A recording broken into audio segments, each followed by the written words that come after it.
بسم اللہ الرحمن الرحیم۔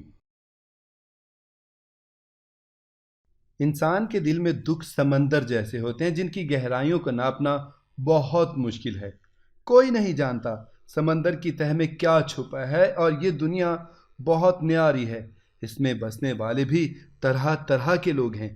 کبھی انسانی لبادے میں شیطان چھپا ہوتا ہے تو کبھی گدائی کے ملبوس میں ولی مل جاتے ہیں، لیکن عورت اللہ کی بنائی ایک ایسی مخلوق ہے جس کو اس کی سادگی مظلوم بنا دیتی ہے۔ میں بھی ایک سادہ دل لڑکی تھی، رشتوں کے جال میں جکڑی ہوئی، اور یہ رشتے مکڑی کے جالوں ایسے نرم مگر موت کے پنجوں ایسے بدنما تھے۔ لوگ مجھے اچھی اور محبت کرنے والی لڑکی کہتے تھے۔ کسی کی آنکھ میں آنسو نہ دیکھ سکتی تھی۔ اسی نرم دلی نے لوٹ لیا، کیونکہ رشتوں کا احترام کرتی تھی، ہر ایک کے رویے کو اخلاص کی نظر سے دیکھتی تھی۔ اس پرآشوب دور میں یہی میرا جرم بن گیا۔ میں خالہ سائمہ سے بہت محبت کرتی تھی۔ ان کی بیٹی فریحہ سے بہت اچھی دوستی تھی۔ وہ بچپن کی سہیلی تھی۔ اس کے بھائی اشر کو اپنا بھائی سمجھتی تھی، لیکن وہ اس مقدس رشتے کے لائق نہ تھا۔ کئی دنوں سے محسوس کر رہی تھی کہ جب اشر سے سامنا ہوتا ہے مجھ کو بدلی بدلی نگاہوں سے تکتا ہے۔ ایک روز موقع پا کر اس نے ایک نازیبہ بات کہہ دی۔ مجھے دھچکا لگا۔ بس اس دن سے اس کو بھائی پکارنا ترک کر دیا۔ کچھ دنوں بعد اللہ کی رضا سے خالہ سائمہ وفات پا گئیں۔ فریحہ کا برا حال تھا۔ ان دنوں خالو سعودی عربیہ میں تھے۔ فریحہ نے اصرار کیا کہ چند دن میرے پاس رہو۔ وہ صدمے سے نڈھال تھی۔ امی بولی، یہ وقت کڑا ہے اس پر، تم اس کے پاس چلی جاؤ۔ میرے رہنے سے وہ کافی سنبھل گئی۔ ہر دم ماں کا تذکرہ کرتی۔ رات کو بھی میرے ساتھ سوتی کہ اکیلے سونے سے اسے ڈر لگتا تھا۔ جس روز گھر آنے لگی آبدیدہ ہو کر بولی، کاش تم ہمیشہ میرے ساتھ رہ سکتی۔ یہ بات اشر نے سن لی۔ فوراً گویا ہوا، یہ ممکن ہے اگر تم حیا کو بھابھی بنا لو۔ مجھے اشر کی بات بری لگی۔ بے اختیار منہ سے نکل گیا، اشر زبان سنبھال کر بات کرو، میں تم کو اپنا بھائی سمجھتی ہوں اور تم الٹی سیدھی باتیں کرتے ہو۔ اس وقت تو چپ ہو رہا، لیکن بات دل میں رکھ لی۔ خالو جان بر وقت نہ آ سکے، انہیں آنے میں دیر تھی۔ تبھی ایک روز اشر خود امی کے پاس میرے رشتے کی بات کرنے آ گیا۔ امی اس کی جرت پر حیران ہو گئی، کیونکہ وہ ایک بدقماش لڑکا تھا، باپ کے خون پسینے کی کمائی پر عیش کرتا تھا۔ انہوں نے اشر کو ڈانٹ دیا کہ چھوٹا منہ بڑی بات، ایسی ہی آرزو ہے تو کچھ کام دھندا سیکھ لو، اور اتنی کیا جلدی پڑی ہے؟ اپنے ابا کو تو آ لینے دو، وہ خود ہی اپنے منہ میاں مٹھو بننے چلے آئے ہو۔ پھر مجھ سے بولی، لو دیکھو تو اسے، یہ منہ اور مسور کی دار، کیا زمانہ آ گیا ہے۔ امی اس کے منہ پہ تھپڑ لگائیں، میں اس نکھٹو سے کروں گی شادی۔ مجھے غصے پر قابو نہ رہا اور منہ سے یہ الفاظ ادا ہو گئے۔ اس وقت منہ بسور کر چلا گیا۔ ہفتے کے بعد دوبارہ آیا۔ امی جان سے معافی مانگنے لگا کہ آپ کے بیٹے جیسا ہوں، میری جسارت بری لگی ہے تو معاف کر دیجئے۔ ماؤں کے دل بڑے ہوتے ہیں۔ بھانجے کو امی نے معاف کر دیا۔ بات بھی درگزر ہو گئی کہ بچوں سے غلطیاں ہو جاتی ہیں، دراصل جو کام بزرگوں کے کرنے کے ہوتے ہیں انہی کو سجتے ہیں، بھلا باپ کے ہوتے خود رشتہ طے کیے جاتا ہے۔ اب جب اشر ہمارے گھر آتا میری جانب آنکھ اٹھا کر نہیں دیکھتا تھا، لیکن اس کے لبوں پر بڑی پراسرار سی مسکراہٹ ہوتی۔ نہیں جانتی تھی کہ زیر لب مسکراہٹ کے پیچھے مستقبل کے کتنے گھناؤنے ارادے پوشیدہ ہیں۔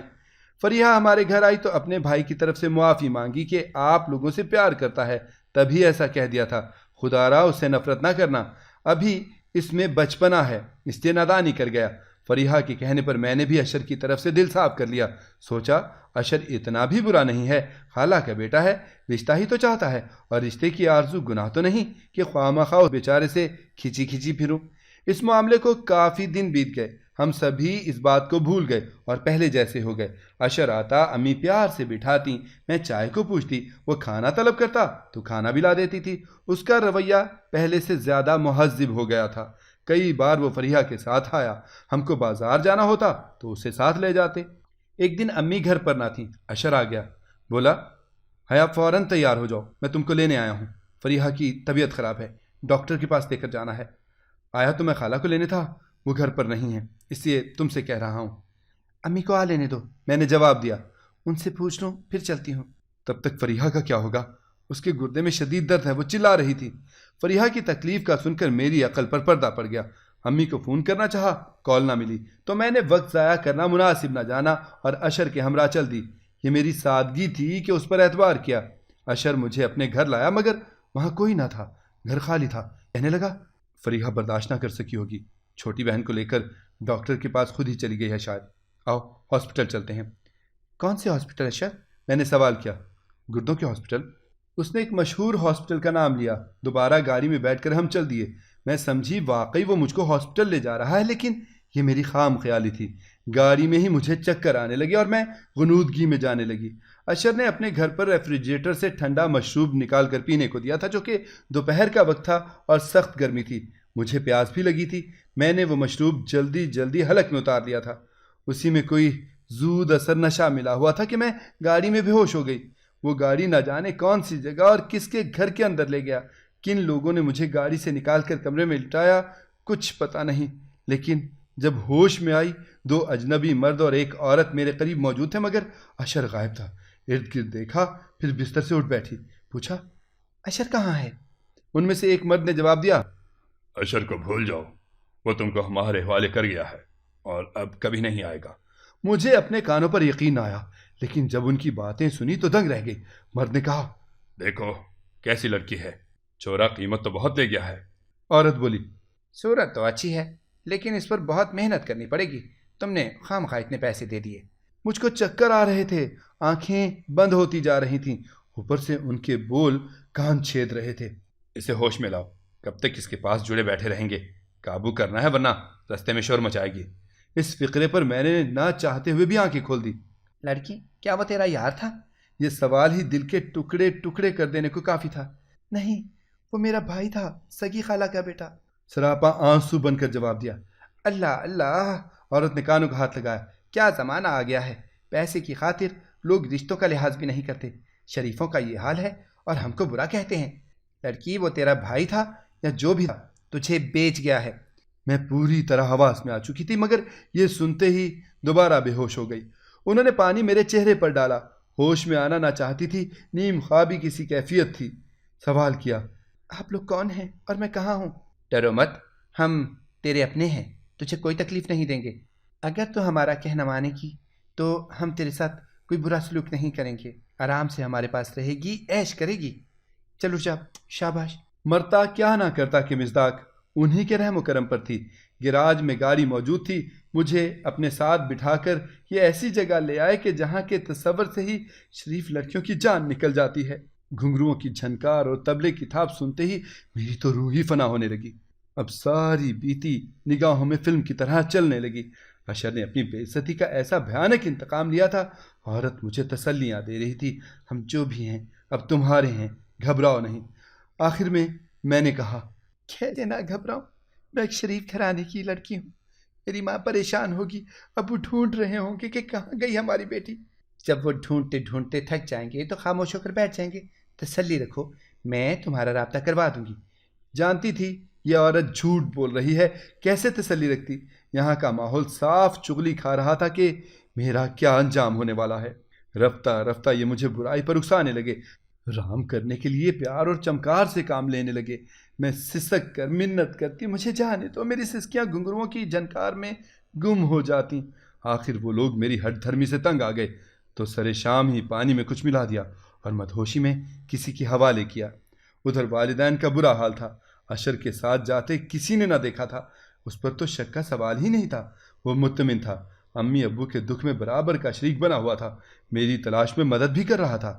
ہمدردی کے معاملے میں وہ سب سے آگے تھا، کوئی سوچ بھی نہ سکتا تھا کہ یہ سب کیا دھرا اس کا ہے۔ ادھر جب مجھے ہوش آیا، ایک اجنبی کی خوابگاہ میں تھی۔ اس شخص کا ضمیر زندہ تھا کہ مجھ سے سوال کیا، تم کو بے ہوش کر کے یہاں لائے تھے، سچ سچ بتاؤ کیا معاملہ ہے؟ میں نے رو رو کر تمام داستان اس کے گوش گزار کر دی۔ اس نے کہا، رو مت، میرے پاس خریدنے کو بہت روپیہ ہے، کوئی دوسری خرید دوں گا، مگر تم شریف اور باعصمت لڑکی ہو، تم کو بے آبرو نہیں کروں گا۔ وہ ایک پولیس آفیسر کا بیٹا تھا، شاید کہ اس کی رگوں میں شرافت کا خون تھا۔ وہ مجھے میرے گھر کے دروازے پر اتار کر چلا گیا، بولا، ان لوگوں سے میں نمٹ لوں گا، تم اپنے گھر جاؤ، پھر کبھی بغیر والدین کو اطلاع دیے گھر سے قدم مت نکالنا۔ چند دنوں کی غیر حاضری میں روتے روتے ماں کی آنکھیں خوش ہو گئی تھیں، باپ کی کمر جھک گئی تھی۔ لوگوں کی طرح طرح کی باتوں نے ان کو الگ پریشان کیا تھا، کوئی کہتا تھا بھاگ گئی ہے، کوئی کہتا تھا کسی نے اغوا کر لیا ہے۔ ماں باپ ہر کسی سے میرے کردار کی پاکیزگی کی قسمیں کھاتے تھے، مگر دنیا بہت ظالم ہے، کون ایسی باتوں کا اعتبار کرتا ہے۔ ماں تھی کہ زمانے بھر کی لان تان سن کر بھی ہر وقت میری سلامتی سے واپس گھر لوٹ کر آنے کی دعائیں کر رہی تھی۔ سچ کہتی ہوں کہ ماں کی دعا میں بہت اثر ہوتا ہے۔ یہ انہی کی دعائیں تھیں جو میں 15 دن بعد صحیح سلامت لوٹ آئی تھی۔ اس شخص نے جو برائی خریدنے وہاں گیا تھا، فرشتہ بن کر مجھے میرے باپ کے گھر کی دہلیز پر اتار گیا۔ دروازہ ابو نے کھولا، ان کو دیکھتے ہی میں دھڑام سے گر گئی۔ وہ مجھے اٹھا کر گھر کے اندر لائے، ماں نے دوڑ کر گلے لگایا، پانی پلایا، پوچھا بیٹی کہاں تھی، کیا ہوا، ساری بات سچ سچ بتاؤ۔ اتفاق کہ جب میں گھر آئی، محلے کا ایک نوجوان جو اشر کا دوست تھا، اس نے مجھے گھر جاتے دیکھ لیا اور اسی لمحے اشر کو فون پر بتایا کہ تمہاری گمشدہ کزن گھر پہنچ گئی ہے۔ کوئی آدمی اپنی بڑی سی گاڑی میں اسے دروازے پر اتار کر چلا گیا۔ جب اسے پتا چلا کہ میں آ گئی ہوں تو اشر ایسا غائب ہوا کہ آج تک اس کا پتہ کہیں نہیں چلا۔ اب فریحہ اپنے گمشدہ بھائی کو روتی تھی اور میں اپنی گمشدگی کو، جس کا ذمہ دار اس کا وہ چہیتا بھائی تھا۔ والدین مجھ سے پیار کرتے تھے، ان کو یقین تھا کہ میں سچ کہہ رہی ہوں، مگر محلے والوں کے لیے گمشدگی کے بعد میری آمد ایک بڑا مسئلہ بن گئی تھی۔ لوگ طرح طرح کے سوالات کرتے تھے، طرح طرح کی باتیں کرتے تھے۔ جو کمینہ صرف تھے وہ بہانے سے تانے بازی بھی کر جاتے، خاص طور پر ہمارے رشتہ دار۔ سچ کہا گیا ہے کہ رشتہ دار تمہارے لیے اقرب یعنی بچھو کی طرح ہیں۔ مجھے ان دنوں ایسا لگتا تھا جیسے ہر کوئی میرے وجود سے نفرت کرتا ہے۔ اب میرا رشتہ کیا ہونا تھا، بہنوں کے رشتے بھی محال ہو گئے۔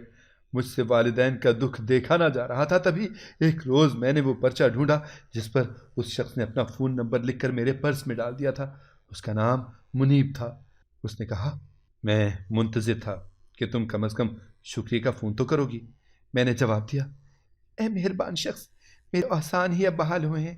کتنا بڑا حادثہ مجھ پر بیتا ہے، سوچتی ہوں کیسے زندہ رہی، اور اللہ کی مہربانی کا شکر تو ساری عمر ادا کرتی رہوں گی، تب بھی ادا نہیں کر سکتی کہ اس نے مجھے دلدل سے کیسے تمہارے ذریعے نکال دیا اور جہنم میں عمر بھر گرنے سے بچا لیا۔ اب کیا ارادہ ہے؟ منیب نے پوچھا۔ ارادہ کیا کروں گی، میں تو خواب تک نہیں دیکھ سکتی، جبکہ لوگ مجھے گھر سے بھاگی ہوئی لڑکی کہتے ہیں۔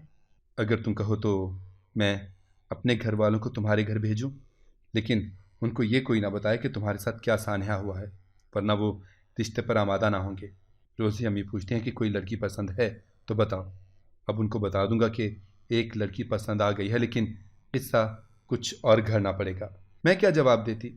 میری خاموشی میرا جواب تھی۔ منیب جیسے نیک فطرت محسن کو انکار کرنا حماقت تھی۔ ان کے گھر والے آ گئے۔ ابو امی کو بتا دیا تھا کہ یہ وہی محسن ہے جس نے میری عزت اور زندگی بچائی ہے۔ انہوں نے آنے والوں کی بہت آؤ بھگت کی، سر آنکھوں پر جگہ دی اور رشتے کی حامی بھری۔ ایک ہفتے کے اندر بہت خاموشی سے میرا منیب سے رشتہ ہوا اور شادی کی تاریخ تک والدین نے پوشیدہ رکھی، یہاں تک کہ میں رخصت ہو کر اپنے گھر آ گئی۔ یہ سبھی لوگ فرشتہ صفت تھے۔ بیٹا اچھا تھا تو والدین اس سے زیادہ اچھے تھے۔ منیب کہتے تھے، پہلی بار جوانی میں غلطی ہوئی کہ اس جگہ گیا، شاید اللہ تعالیٰ کو تمہارا بچاؤ اور ہمارا ملاپ منظور تھا۔ نہ پہلے کبھی گیا اور نہ آئندہ کبھی جاؤں گا، جیسی چاہو قسم لے لو۔ آج میں اور منیب خوش و خرم زندگی بسر کر رہے ہیں۔